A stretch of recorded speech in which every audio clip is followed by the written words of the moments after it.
അതിരൂപതയുടെ അധ്യക്ഷനായിരിക്കുന്ന അഭിവന്യ തോമസ് മാർ കുറിലോസ് പിതാവേ, വേദിയിലും സദസ്സിലുമായി ഉപവിഷ്ടരായിരിക്കുന്ന പ്രിയപ്പെട്ടവരെ, നൂറുമേനി വചന പഠന പരിപാടിയിൽ പങ്കെടുത്ത് ദൈവവചനം ഹൃദയത്തിൽ ആഴപ്പെടുത്തിയ ഏറ്റവും പ്രിയപ്പെട്ട സഹോദരി സഹോദരന്മാരെ, നമ്മുടെ മാധുരിദേശൻ സ്വാഗത പ്രസംഗത്തിൽ പറഞ്ഞ പോലെ ഞാൻ അങ്ങനെ വളരെ അഭിമാനത്തോടുകൂടി ഇരിക്കുകയാണ്. കാരണം 5000-ഓളം പേര് ഈ വർഷം അതിരൂപതാ തലത്തിൽ സമ്മാനം നേടിയെന്ന് പറയുമ്പോൾ ഇത്രയും പേര് ഈ കഴിഞ്ഞ വർഷങ്ങളിൽ എല്ലാവരും കൂടെ എത്രയോ പേരാണ് വചനം മനഃപാഠമാക്കി അത് ഹൃദയത്തിൽ സൂക്ഷിച്ച് ജീവിക്കുന്നത് എന്ന ഒരു ചിന്ത വളരെയേറെ അഭിമാനകരമാണ്. എനിക്ക് ഒരു കാര്യം ഉറപ്പാണ്, ഈ വചനം പഠിച്ചു കഴിഞ്ഞാൽ ഏതെങ്കിലും ഒരു കവിത പഠിക്കുന്നത് പോലെയോ കഥ പഠിക്കുന്നത് പോലെയോ അല്ല. അത് വെറുതെ അവിടെ കിടക്കുകയാണ്, വിത്ത് വിതയ്ക്കപ്പെടുകയാണ്. അത് തീർച്ചയായിട്ടും അത് വളരും, അത് വളർന്ന് പന്തലിക്കും. അത് നമ്മുടെ ജീവിതത്തെ സുവിശേഷാത്മകമായ പ്രവർത്തനങ്ങളിലേക്ക് നയിക്കും. ഏറ്റവും പ്രധാനപ്പെട്ട ഒരു ലക്ഷ്യം എന്താണ് ഈ വചന പഠനത്തിൽ? വചനം പഠിക്കുമ്പോൾ നമുക്ക് ഉടനെ ഉണ്ടാകുന്ന വ്യത്യാസം എന്താണ്? നമ്മളെ ദൈവ ആരാധനയിലേക്ക് കുറച്ചുകൂടെ ആഴപ്പെടുത്തും എന്നുള്ളതാണ്. നിങ്ങൾക്കറിയാം, നമ്മളുടെ ദൈവജനത്തിന്റെ ഏറ്റവും ഉചിതമായ ഒരു നിർവചനം നമ്മൾ ആരാധനാ സമൂഹമാണ്. വചനം പഠിക്കുന്നത് വെറുതെയല്ല. വചനം പഠിച്ചു കഴിഞ്ഞാൽ ദൈവാരാധനയിലേക്ക് നമ്മൾ നിരന്തരമായിട്ട് നയിക്കപ്പെടുകയാണ്. അതുകൊണ്ട് അത് കൂടുതൽ പ്രാർത്ഥിക്കാനും ആരാധനയിൽ ആഴപ്പെട്ട് പങ്കെടുക്കാനും എല്ലാം നമുക്ക് സാധിക്കുന്നു.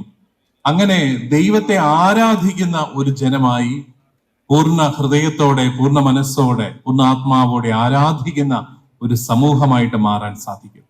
അങ്ങനെ ആരാധനാ സമൂഹമായിട്ട് മാറുമ്പോൾ അത് ജീവിതത്തിലെ നമ്മുടെ ധാർമ്മികതയെ ബാധിക്കുന്ന ഒന്നായിട്ട് മാറും. ഈ കഴിഞ്ഞ ദിവസം പരിശുദ്ധ ലിയോ പാപ്പ അദ്ദേഹത്തിന്റെ പതിവുള്ള ഓഡിയൻസിൽ അദ്ദേഹം ഒരു കാര്യം ചോദിച്ചു. പ്രിയപ്പെട്ട സഹോദര സഹോദരി, നീ എവിടെയാണ്? ലോകത്ത് യുദ്ധങ്ങൾ നടക്കുമ്പോൾ നിഷ്കളങ്കരായ അനേകര് കാരണം പോലും അറിയാതെ ഈ ബോംബിടുന്നവരുടെയും അതുപോലെ ആക്രമിക്കുന്നവരുടെയും കിരാതമായ മനസ്സിന്റെ ഇരകളായിട്ട് മരിച്ചു വീഴുമ്പോൾ, പ്രിയപ്പെട്ട സഹോദര സഹോദരി, നീ എവിടെയാണ്? എന്നിട്ട് അദ്ദേഹം കൂട്ടിച്ചേർത്തു, അങ്ങനെയുള്ള സന്ദർഭങ്ങളിൽ നിശബ്ദത ഒരിക്കലും ഒരു പരിഹാരമല്ല. നമുക്ക് ബൈബിൾ പഠിച്ച് നമ്മുടെ ഒരു സംതൃപ്തിക്ക് വേണ്ടിയിട്ട് അത് ഉപയോഗിക്കാം. തീർച്ചയായിട്ടും വചനം വായിച്ചു കഴിയുമ്പോഴുള്ള ഒരു വലിയ ഗുണം എന്താണ്? നമ്മുടെ മനസ്സുകൾ അങ്ങ് ശാന്തമാകും.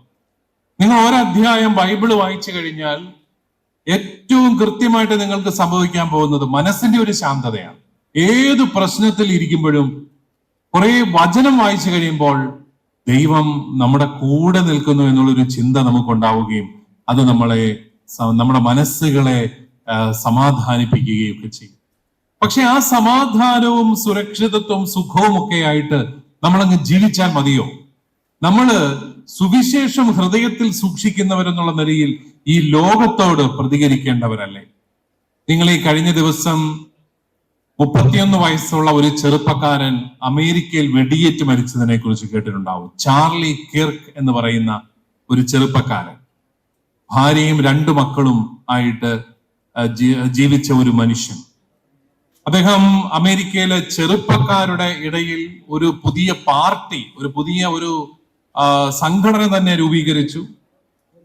ഡൊണാൾഡ് ട്രംപിന്റെ നയങ്ങളെ അദ്ദേഹം കാര്യമായിട്ട് അനുകൂലിച്ചു എന്നൊക്കെ പറഞ്ഞ് അദ്ദേഹത്തെ വിമർശിക്കുന്നവരുണ്ടെങ്കിലും അദ്ദേഹം ചെയ്ത ഒരു വലിയ കാര്യം, അഭിമാനപൂർവ്വം തന്റെ വിശ്വാസത്തെ ചെറുപ്പക്കാരുടെ മുമ്പിൽ അദ്ദേഹം നിരന്തരമായിട്ട് പ്രതിരോധിച്ചു എന്നുള്ളതാണ്. അദ്ദേഹം ക്യാമ്പസുകളിലേക്കെല്ലാം പോയി ഈ ആധുനിക കാലത്തെ ചിന്തകള് നിറഞ്ഞിരിക്കുന്ന മനസ്സുകളുമായിട്ട് അവിടെ വരുന്ന ചെറുപ്പക്കാര്, പിള്ളേര്, അവര് ക്രൈസ്തവമായ ദർശനങ്ങളെ പരിഹസിക്കുമ്പോൾ അതിന്റെ മുമ്പിൽ നിന്ന് ചങ്കുറപ്പോടെ പ്രോ ലൈഫിന്റെയും അതുപോലെ ധാർമ്മികതയുടെയും ഒക്കെ ശബ്ദം ആവർത്തിച്ച് പറഞ്ഞ് ക്രൈസ്തവ സന്ദേശത്തെ ന്യായീകരിക്കാനായിട്ട് അതിനെ പ്രബോധിപ്പിക്കാനായിട്ട് അദ്ദേഹം പരിശ്രമിച്ചു.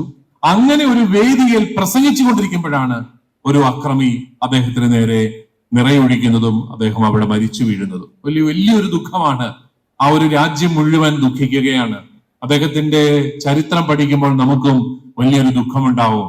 ഈ കാലത്ത് ഈശോ മിശിഹായെ ഇത്ര ശക്തമായിട്ട് പ്രഘോഷിച്ച ഒരു ചെറുപ്പക്കാരൻ ചാർലി കിർക്ക്, അദ്ദേഹം വെടിയേറ്റു വീണു.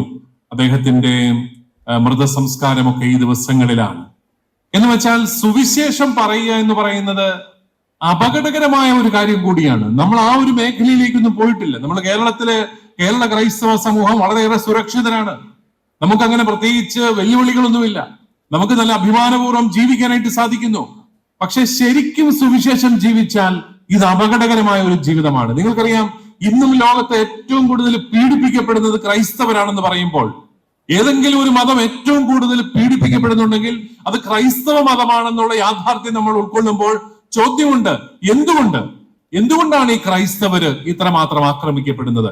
കാരണം ക്രൈസ്തവ സന്ദേശത്തിന് വെറുതെ ഒരാളുടെ മനസ്സിനെ ശാന്തമാക്കുന്ന ഒരു ഇഫക്റ്റ് മാത്രമല്ല ഉള്ളത്. അത് സമൂഹത്തെ നവീകരിക്കുന്നതാണ്. സമൂഹത്തെ നിരന്തരമായിട്ട് ചിലപ്പോൾ വിമർശിക്കേണ്ടതായിട്ട് വരും. പാപം കണ്ടാൽ അതിനെ ചൂണ്ടിക്കാണിക്കേണ്ടതായിട്ട് വരും.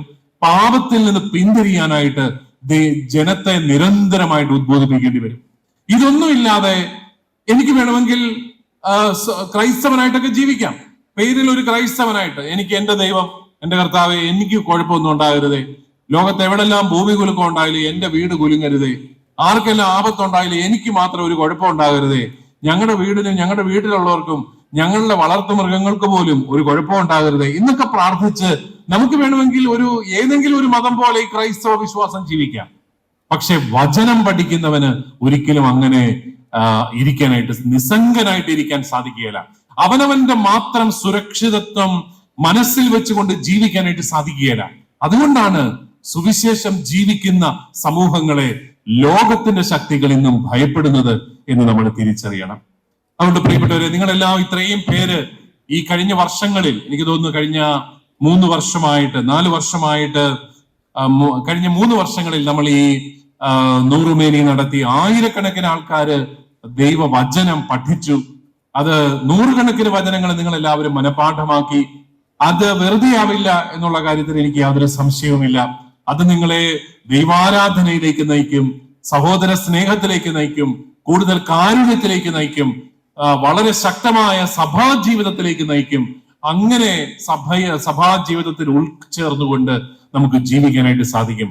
ആ രീതിയിൽ വലിയ സന്തോഷത്തോടു കൂടിയാണ് നമ്മൾ എല്ലാവരും ഇവിടെ ഒരുമിച്ച് കൂടിയിരിക്കുക. ഇത് കേവലം ഒരു പരിപാടി പോലെ അല്ലാതെ നടത്തുന്ന ഒരു വലിയ ആഘോഷമായിട്ട് കൂടിയാണ്. വലിയൊരു ഉത്സവത്തിന്റെ പ്രതീതിയിലാണ് നമ്മൾ ഈ പരിപാടി നടത്തുന്നത്. കാരണം ഇത്രയും പേര് വചനം പഠിച്ചു എന്നുള്ളത് തന്നെയല്ലേ ഏറ്റവും വലിയ സന്തോഷത്തിന്റെ കാരണം.